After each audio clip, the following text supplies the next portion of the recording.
Good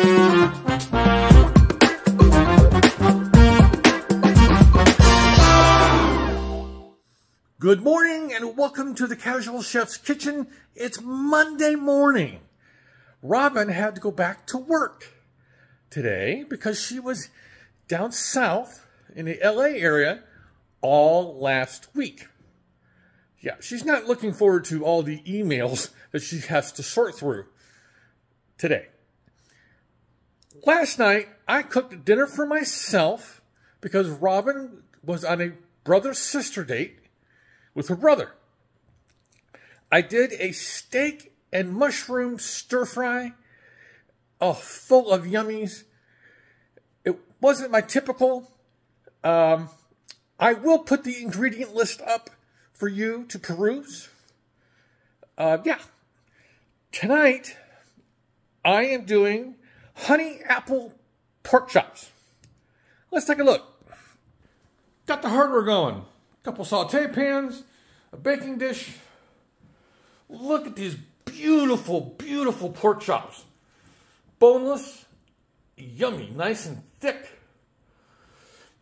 Couple of Granny Smiths. Kosher salt, black pepper, some oil for the pan. Here's the local honey that I bought a couple of weeks ago at the farmer's market. Some garlic.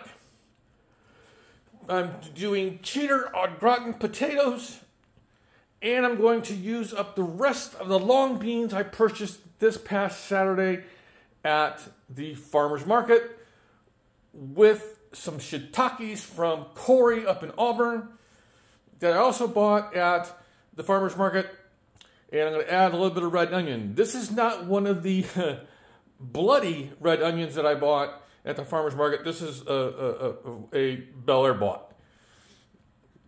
So,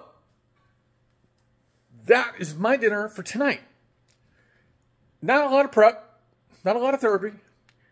So, the cookbook is doing well. It really is. So, if you don't have yours yet, you can order it on Amazon. Okay? Go ahead. Now, I kind of did a post yesterday about a new 3-ingredient challenge. Stay tuned. More details to come. So, on this Monday morning, have a great day, eat great food, and have fun cooking.